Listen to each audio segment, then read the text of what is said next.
যখন আমি পিজি থেকে বাড়ি আসি, তোমার দাদাভাই একটু ফোনে জিজ্ঞাসা করেছিল যে বাড়ি ঠিক মতন পৌঁছেছো,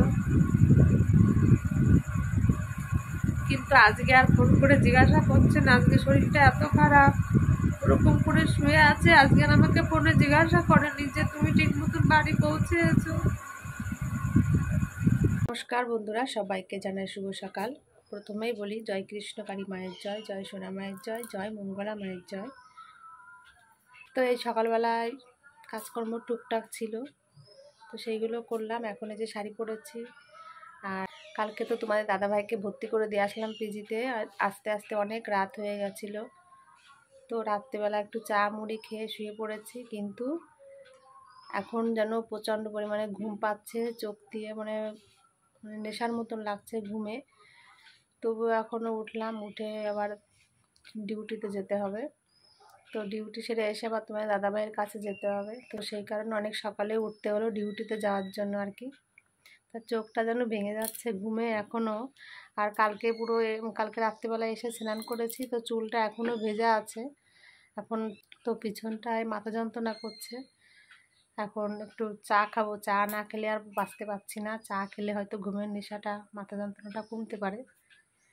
এই ডিউটি সেরে তারপর বাড়িতে এসে স্নান করে রান্নিকটা করে সবে বসলাম তোমাদের সঙ্গে একটু কথা বলার জন্য আর কি।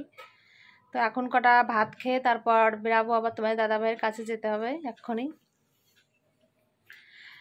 তোমাদের একটা কথা বলি, কালকে মানে দুদিন ধরে তো অবরোধ আছে, সব হসপিটাল বন্ধ, মানে আউটডোর সব কিছুই বন্ধ, শুধু ইমার্জেন্সিটাই খোলা ছিল। তো কালকে আমি খুব সাহস করে নিয়ে গেছিলাম তোমার দাদাভাইকে। সবাই তো বারণ করছে যে হসপিটাল সব বন্ধ, এই অবস্থায় নিয়ে যাবি, সব কিছু এখন বন্ধ, অনেকে অনেক রকম কথা বলছিল। কিন্তু আমি মনে সাহস রেখে, যে আমার তো কত টাকাই তো বেরিয়ে যাচ্ছে এদিক ওদিক করে, আমার নয় 600-700 টাকা বেরিয়েই যাবে অ্যাম্বুলেন্স ভাড়া, তবুও সেই রিস্কটা নিয়ে আমি কালকে তোমার দাদাভাইকে নিয়ে মানে হসপিটালে গেছি। তো সারা রাস্তায় মানে অবরোধই চলছিল, মানে লোকজন প্রচুর পরিমাণে মিছিল বেরাচ্ছিল, তবুও নিয়ে গেছি কালকে। গাড়ির ভিতর বসে মাকে এত পরিমাণে ডাকছি, কৃষ্ণকালী মাকে, রাধা গোবিন্দকে। তো ডাকতে ডাকতে যে মা যেন ভর্তি নিয়ে নেয়, তো সারা পথ মাকে ডাকতে ডাকতে গেছি।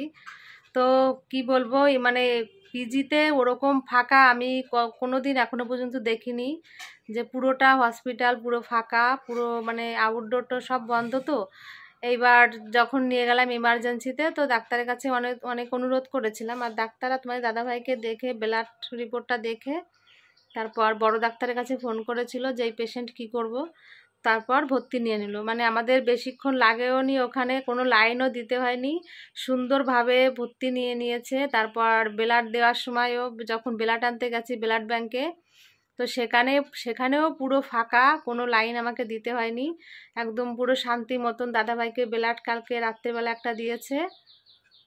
এত সুন্দরভাবে যে আমি পিজিতে ভর্তি করতে পারবো সেটা আমি কোনোদিন কল্পনা করতে পারিনি। সবই কৃষ্ণকালী মায়ের ইচ্ছা, রাধা গোবিন্দর ইচ্ছা, না হলে এরকমভাবে যে ভর্তি করতে পারবো সত্যি আমি মানে কোনোদিন আশাও করিনি যে তোমার দাদাভাইকে আমি এত সুন্দরভাবে কালকে ভর্তি করতে পারবো। সবাই তো খুব ভয় দিচ্ছিল আমাকে যে আমি ভর্তি করতে পারবো না, এত রিস্ক নিয়ে বেরাস না। তবু আমার সাহস, আমার মনের বল নিয়ে আমি কালকে চলে গেছিলাম। যাই হোক, তো ঠাকুর সত্যি আছে আমাদের সঙ্গে, কৃষ্ণকালী মা আছে। তোমাদের দাদাভাইকে সুন্দর জায়গায় ভর্তি রেখেছে, মানে রুমটাই এসি রুম, ভালো জায়গায় একদম ভালো ঘরে ভর্তি রেখেছে। কিন্তু তোমাদের দাদাভাইয়ের একটু সমস্যা হচ্ছে আর কি, কারণ ওর দেহে তো কোনো ব্লাড নেই, তো ঠান্ডা সহ্য করতে পারে না। যাই হোক, কাঁথা কম্বল দিয়ে চাপা চাপা দিয়ে সব রেখে এসেছি কালকে, মানে সুন্দর ঘরে একদম রেখেছে তোমার দাদাভাইকে।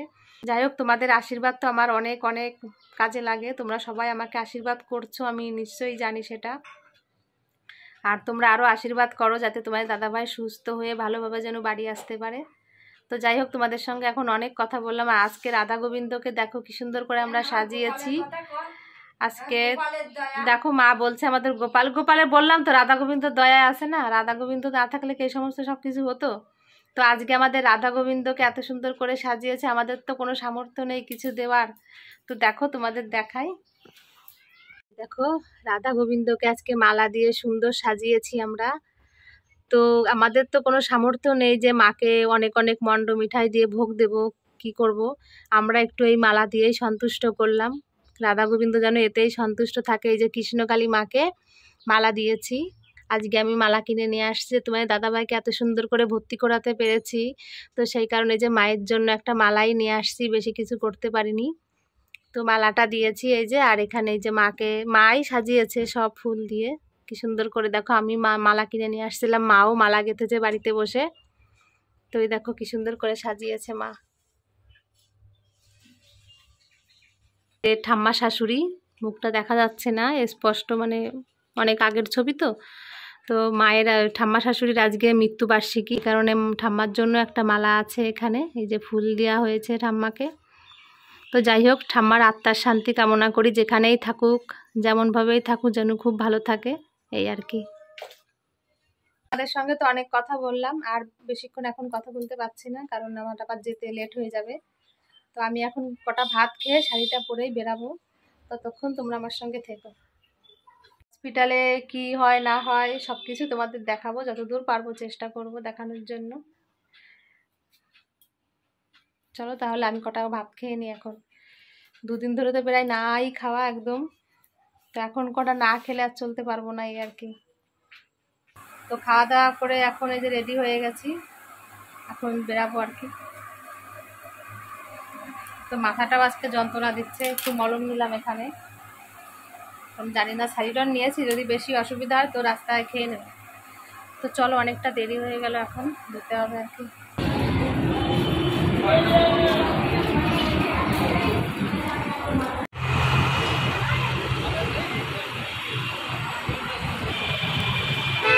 এসেছি পিজিতে।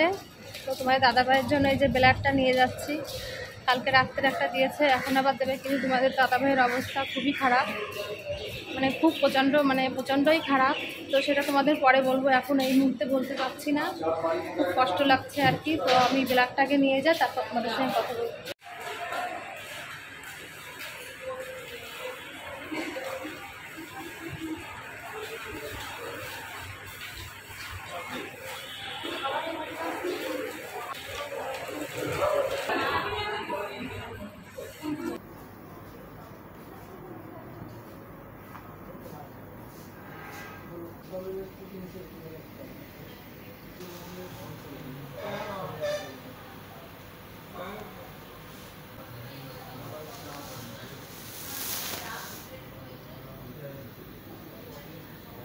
শরীরটা বড্ড ক্লান্ত, খুব মাথা যন্ত্রণা করছে, ভীষণ কষ্ট হচ্ছে আজকে আমার। এখন শরীরটা একদমই ভালো নেই। তো এখন এই যে বাড়িতে যাচ্ছি, প্রচণ্ড পরিমাণে মাথা যন্ত্রণা করছে, খুব কষ্ট হচ্ছে, কথা বলতেও ইচ্ছা করছে না। তো বাড়িতে যাই, একটু ফ্রেশ হয়ে তারপর তোমাদের সঙ্গে আবার কথা বলবো। এই সবে বাড়ি এসে পৌঁছালাম, স্নান করে তোমাদের সামনে চলে এসেছি। তো আজকে সারাদিন তোমাদের সঙ্গে কথা বলতে পারিনি, তার একটাই কারণ, আজকে আমাদের মন শরীর খুবই খারাপ। তোমার দাদাভাইয়ের কন্ডিশন আজকে খুব খারাপ ছিল। তখন পাশে কেউ ছিল না, আমি শুধু একমাত্র ছিলাম, কিন্তু ইমার্জেন্সিতে ভর্তি আছে। ওখানে ছেলেদের অ্যালাউ আছে, কিন্তু মেয়েদের নেই। তবু অনেক কষ্ট করে ডাক্তারের কাছে কেঁদে কেটে আমি কোনো রকম একটু ছিলাম ওখানে, যতক্ষণ পেরেছি ততক্ষণ ছিলাম আর কি। তো আজকে একটা এক্সরে করেছে, ওই এক্সরে করার পর থেকেই ওরকম ঠান্ডা হয়ে গেছে, আর পুরো অন্যরকম একটা পর্যায়ে চলে গেছিলো, দাঁত পাত সব লেগে গেছিলো, পুরো গা পুরো যেরকম কাঁপুনি জ্বর আসে সেরকম হয়ে গেছিলো। তারপর কোমর পিঠ ভেঙে যাচ্ছিলো যন্ত্রণায়, আমি সামলাতে পারছিলাম না। নার্সদের প্রচুর পরিমাণে ডেকেছিলাম, তো নার্সরাও আমার পর আজকে ক্ষিপ্ত হয়ে গেছে। ওর ওই দৃশ্য দেখে আমি সহ্য করতে পারিনি। আমার ভাসুর ছিল, রাত্রেবেলা সারা রাত ছিল। তো আমরা যাওয়ার পর আবার ভাসুর বেরিয়ে গেছিলো, এবার কে থাকবে ওখানে। আমি আর আমার ননদ দুজন আজকে গেছিলাম, তো সেখানেই ছিলাম। আজকে এই দৃশ্য হয়েছে, তো ওই কারণে আমাদের মনটা আজকে খুব খারাপ। সারাদিন আজকে কথা বলার সময় পাইনি, খুব কষ্ট এখনও হচ্ছে, মাথা যন্ত্রণায় ফেটে যাচ্ছে। আজকে সকাল থেকে তো মাথাটা ধরেছিল, তো আজকে সারাদিন ওই অবস্থাভাবে আছি। কিন্তু আজকে সারাদিন আমরা কিচ্ছু খাইনি, সকালবেলা কটা ভাত খেয়ে গেছি। আর ওখানে যে আজকে কিচ্ছু খাইনি, মানে মনটা এত পরিমাণে খারাপ ছিল, তোমার দাদাভাই আজকে কথাই বলতে পারছিল না, এরকম অবস্থা হয়েছিল। তো আমি যখন বাড়িতে আসি তখনও দেখছি তোমার দাদাভাই ওরকম অসুস্থ। তো অনেক অনুরোধ করলাম দারোয়ানদের, কিন্তু ঢুকতে দিল না, ওই অবস্থায় ফেলে রেখে চলে এসেছি। তো এখনো পর্যন্ত কিচ্ছু খাইনি, এখন 11:30 রাত বেজে গেছে, কিন্তু এখনো কিছু খেতে ইচ্ছা করছে না। কালকে যখন আমি পিজি থেকে বাড়ি আসি, তোমার দাদাভাই একটু ফোনে জিজ্ঞাসা করেছিল যে বাড়ি ঠিক মতন পৌঁছেছো, কিন্তু আজকে আর ফোন করে জিজ্ঞাসা করছে না। আজকে শরীরটা এত খারাপ, ওরকম করে শুয়ে আছে, আজকে আর আমাকে ফোনে জিজ্ঞাসা করেনি যে তুমি ঠিক মতন বাড়ি পৌঁছেছো।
তো যাই হোক, এখন আর কথা বলতে ভালো লাগছে না, তো আমার ভিডিওটা আমি এখানে শেষ করছি।